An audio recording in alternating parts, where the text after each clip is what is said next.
Situasi makin mengamuk lagi Wak, ketika bintang tamu yang mereka tunggu-tunggu dari hari pertama itu tidak sesuai harapan. Hai, wassalamualaikum warahmatullahi wabarakatuh. Terima kasih sudah klik video ini. Oke, jadi malam ini seperti biasa aku akan membawakan lagi satu cerita sejarah dari dunia musik yang pernah terjadi di Amerika Serikat pada tahun 1999, Wak. Kisah ini adalah rangkaian festival musik Woodstock yang sudah pernah digelar sejak tahun 1969. By the way, peristiwa Woodstock konser 69 ini udah pernah aku bahas di video sebelumnya, Wak, ya. Jadi kalian bisa tonton abis video ini juga. Kalau kalian udah pernah nonton Woodstock konser 69 ini kan kemarin udah chaos sekali ya kan. Nah, konser yang di 99 ini, Wak, lebih chaos lagi ternyata. Konser ini disebut-sebut sebagai salah satu konser musik paling gila dan paling rusuh sepanjang sejarah loh. Nah, serusuh apa, sekeos apa konser ini, Wak? Penasaran kalian kan? Langsung aja kita masuk ke ceritanya. Sekarang.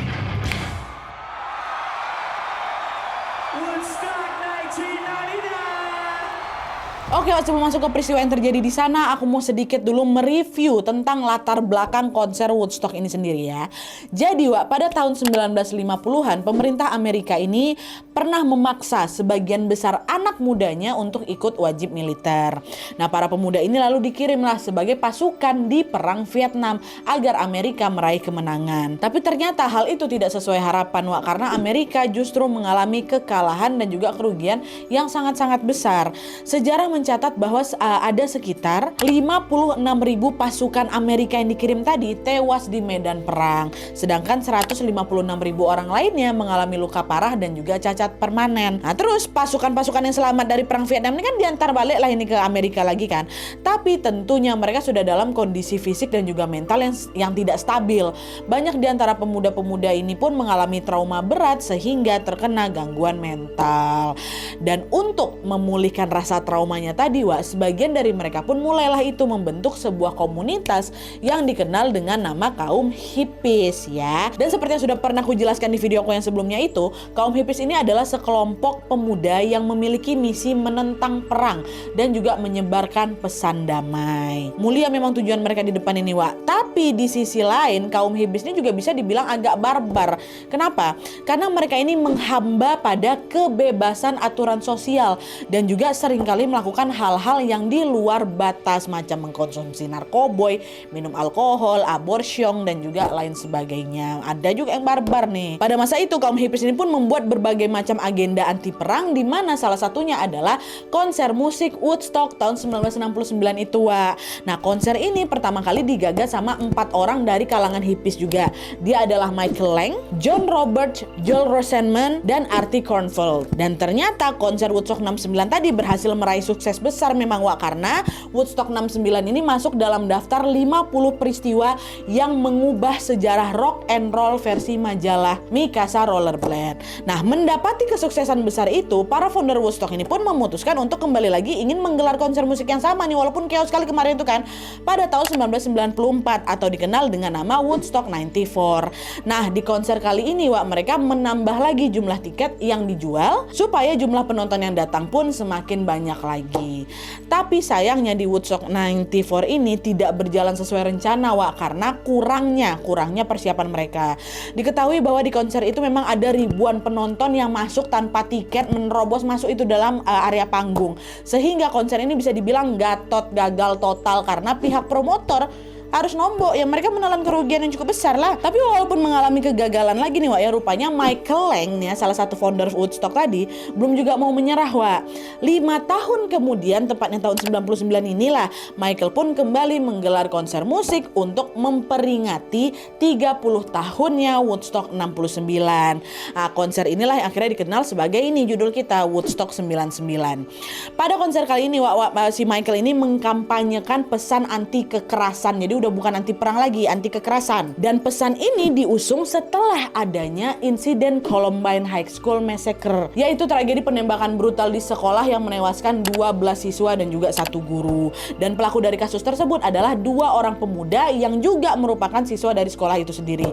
Jadi tujuan konser Woodstock 99 ini ya untuk mengingatkan kepada pemuda-pemuda agar tidak melakukan kejahatan yang sama, kayak gitulah kan. Dah kan, meskipun memang punya pesan yang berbeda, konser Woodstock 99 ini tetap mendatangkan sederet nama-nama band yang beraliran musik yang sama, yaitu metal rock. Konser ini pun digelar 3 hari berturut-turut mulai tanggal 22 sampai 25 Juli 1999 di Pangkalan Udara Griffith Air Force Base di Rome, New York, Amerika Serikat ya.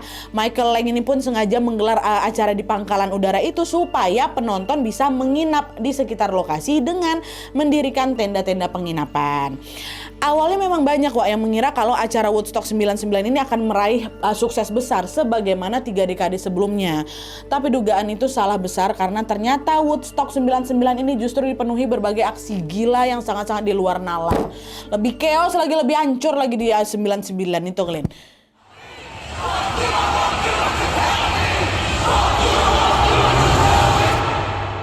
Nah jadi di hari pertama konser, para penonton ini mulailah berdatangan itu kan dari berbagai kota yang ada di Amerika. Hari itu lebih dari 200.000 orang penonton yang berkumpul untuk menikmati festival musik Woodstock 99 ini. Meskipun banyak orang, konser pagi itu pun berjalan lancar karena penonton masih berbaris dengan tertib tuh di depan panggung ya kan. Tapi seiring naiknya matahari ke atas kepala mereka, ada siang bolongnya, situasi disitulah sudah mulai tidak kondusif. Para penonton mulai kepanasan karena hari itu suhunya capai 40 derajat Celcius, apa nggak pengeng mereka semua itu kan. Dan selain kepanasan secara fisik, mental para penonton ini juga mulai diliputi panas juga mereka, emosi juga mereka. Karena mereka terbawa lagu metal di mana nada dan liriknya itu syarat dengan kebencian. Dan makin panas ya, udah lama panas situasi, denger lagi trigger dari lagu-lagu itu bikin panas ya kan liriknya, makinlah muntap mereka. Akhirnya di tengah kepanasan itu sebagian pengunjung pun memilih untuk keluar dari kerumunan untuk mencari minum nih yang memang sudah disediakan panitia, fasilitasnya kayak gitu. Jadi panitia itu menyediakan tap water atau semacam galon buat refill minuman gitulah buat semua penonton gratis. Tapi sesampainya di tempat tap water ini, mereka dibuat emosi lagi gara-gara jumlah tap water yang tersedia sangat-sangat kurang atau tidak seimbang sama jumlah penonton yang datang.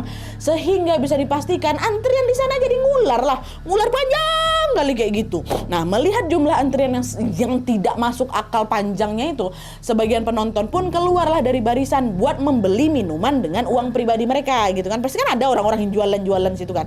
Adalah Starling di situ. Dahlah, pergilah mereka ini dengan harapan bisa melepas rasa dahaga di tengah terik panas matahari waktu siang itu. Tapi lagi-lagi penontonin pun dibuat marah lagi karena harga minuman dan makanan yang mereka jual sangat fantastis, nggak masuk akal harganya. Para pedagang di sana menjual dagangannya dengan harga 4-5 kali lipat dari harga normal. Seharusnya waktu itu sebotol air tuh dijual cuma beberapa sen aja kan, dijual $4 sama mereka. Nah, apa nggak mengamuk mereka? Kenapa mahal kali Nah, para penonton yang emosi ini pun tidak segan-segan segera langsung menyeruduk kios pedagang itu sampailah mulai terjadi kericuhan. Nah, sementara itu para penonton yang ada di depan panggung pun juga yang mengalami kericuhan yang sama Hal itu gegara apa? Gegara ketika band Inside Clown Pose tampil. Sang vokalis ini justru memicu kehebohan dengan ngelemparin uang $100 ke arah penonton. Nengok uang dibagi-bagi secara gratis ya, otomatis para penonton jadi saling berebut duit lah ya kan. Lumayan nih buat beli minum nih. Maju itu semua ke depan. Akhirnya situasi di depan panggung itu pun dipenuhi kericuhan lagi. Tapi sayangnya di tengah kericuhan itu para penjaga yang ada di sana tuh justru nggak bertindak apa-apa. Panitianya diam aja semua mereka. Alhasil bentrok antar penonton pun sudah mulai tidak terkendali. Tapi untungnya di sini setelah band terakhir itu tampil, situasi udah mulai mereda lagi nih, ya kan.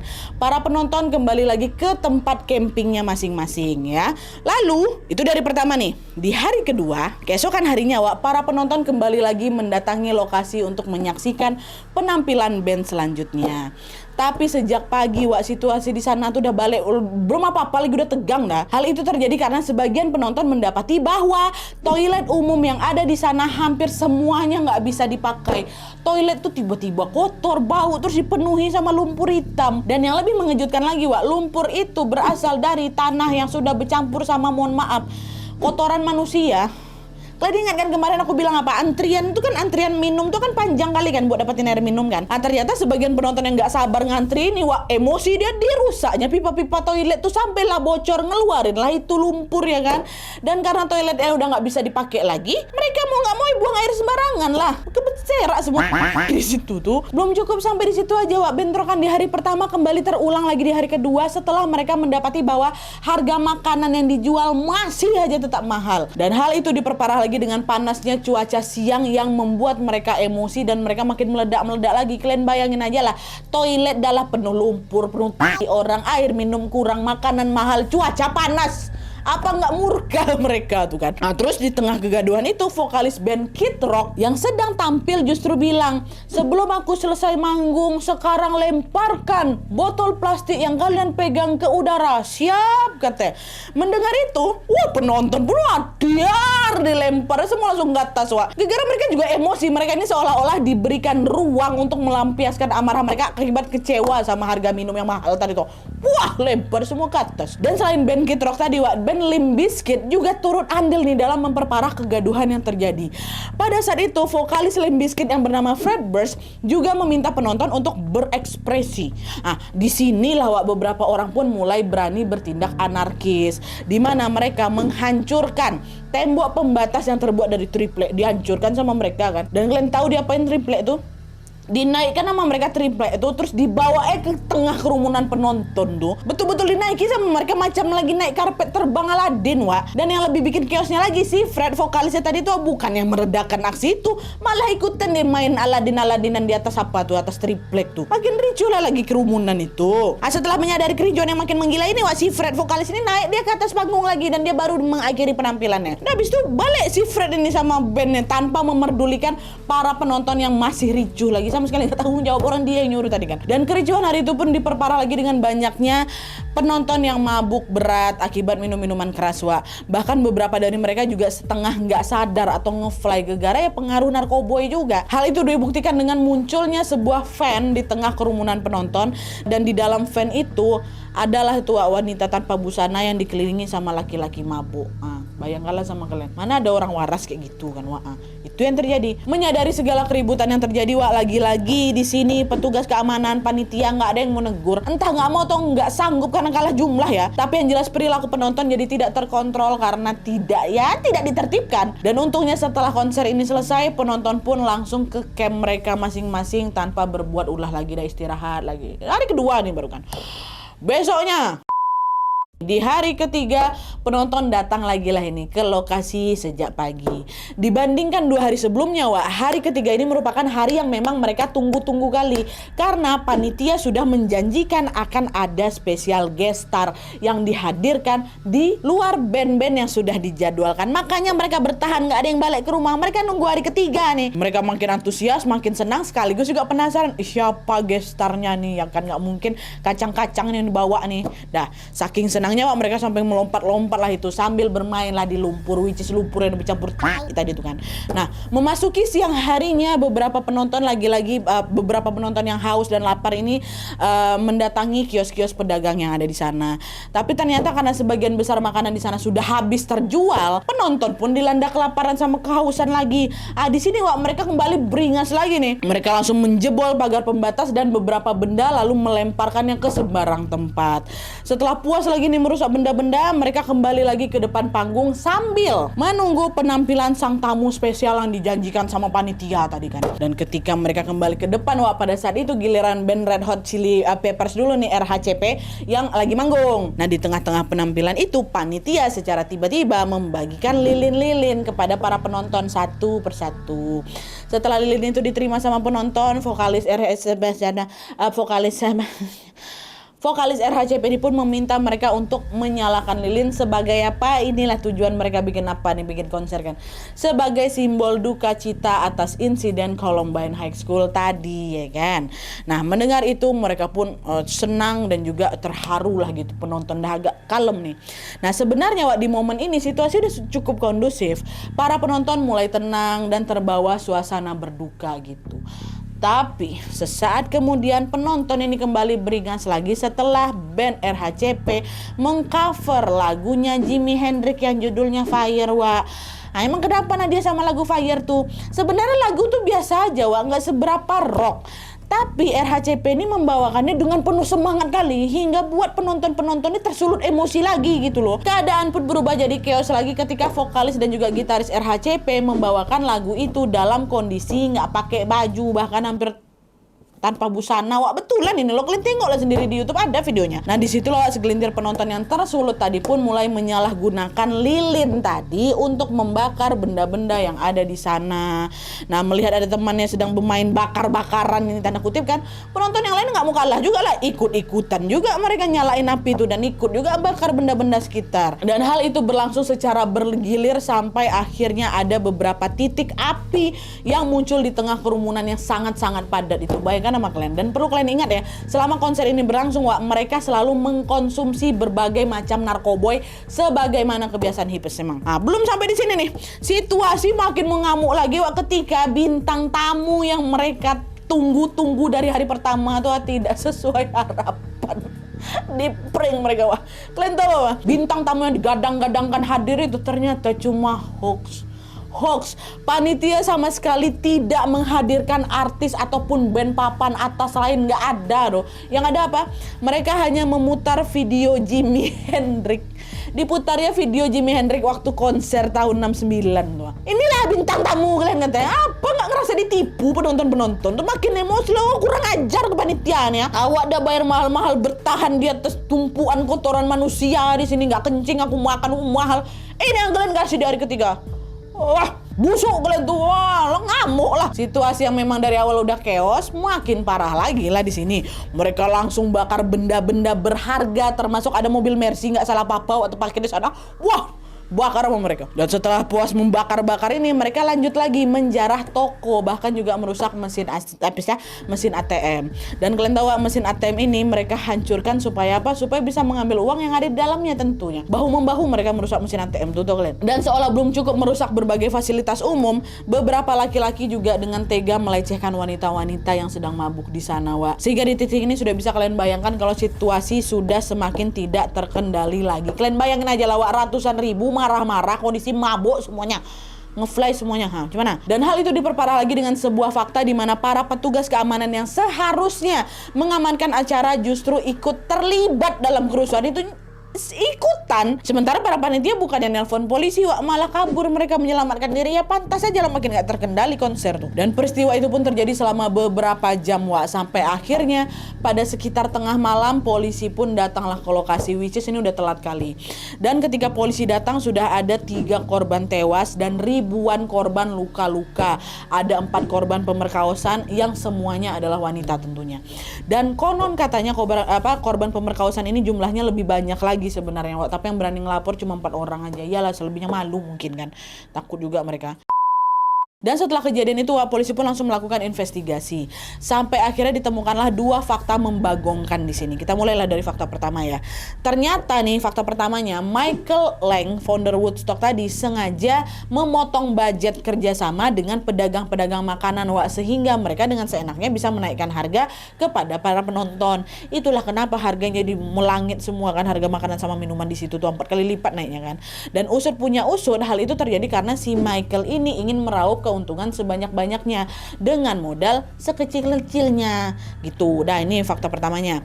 Terus fakta keduanya adalah si Michael Lang ini tidak merekrut petugas keamanan profesional selama acara itu berlangsung. Jadi para petugas keamanan tadi tuh ternyata cuma pemuda-pemuda lokal yang direkrut secara sukarela pula, wah, untuk mengamankan acara, which is mereka nggak dibayar kan, dan mereka bukan polisi ataupun tentara. Itulah kenapa ketika kericuan terjadi mereka cuma diam aja lah. Bahkan juga mereka ikut terlibat. Orang mereka nggak dibayar kok, ngapain aku kerja keras sekali, aku dibayar pun tidak, kata mereka. Ya udahlah. Nah, 2 fakta itulah, wak, yang akhirnya membuktikan bahwa Michael Lang adalah orang pertama yang patut disalahkan. Tapi di sini, wak, Michael sama sekali nggak dihukum loh sama kesalahannya. Bahkan dia sendiri tidak sadar kalau yang dia lakukan tadi adalah sebuah kejahatan. Enggak, karena di sebuah interview nih si Michael bilang apa? Ya wajar lah ada kejadian macam itu. Namanya juga ngumpulin banyak orang di satu titik, satu tempat tuh, ya pasti ada kekeosan kayak gitu. Ya itu katanya. Ya harusnya kok koordinir lah dengan betul biar nggak ada keos itu. Malah penonton ramai pula yang gue salahkan. Duit kok mau gue ambil.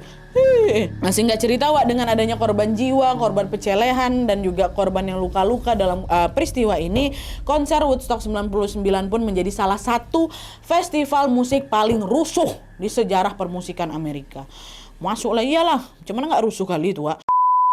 Oke Wak, jadi itu tadi cerita tentang Festival Woodstock 99, sebuah acara musik yang gagal mengulangi kesuksesannya sebagaimana tahun 1969. Dan karena keserakahan foundernya, acara konser ini pun menjadi luka tersendiri bagi keluarga korban tentunya, dan juga bagi orang-orang yang masih trauma akibat peristiwa ini. Dan di sisi lain Wak, menurutku konsumsi obat-obat terlarang juga ikut andil dalam memperparah kejadian ini. Kalau saja mereka dalam kondisi sadar dan waras, aku yakin kali mereka pasti bisa mengontrol diri masing-masing kan, sehingga kerusuhan semacam ini yang nggak akan sampai kejadian gitu loh. Tapi macam mana lagi, nasi udah jadi bubur ya kan. Kita doakan saja semoga kasus-kasus seperti ini atau peristiwa seperti ini sudah tidak akan pernah terjadi lagi ke depannya, amin ya rabbal alamin. Oke Wak, jadi sekian dulu videonya. Terima kasih yang sudah request, terima kasih yang sudah nonton. Kalau kalian suka video ini, klik like-nya, jangan lupa komen di bawah untuk ide dan saran-saran untuk video selanjutnya. Jangan lupa nyalain notifikasinya supaya kalian tahu kalau aku upload video baru. And as always, jangan lupa untuk klik tombol subscribe supaya kalian sama-sama tahu informasi menarik dan menegangkan dari channel aku. See you next video, Wak. Bye.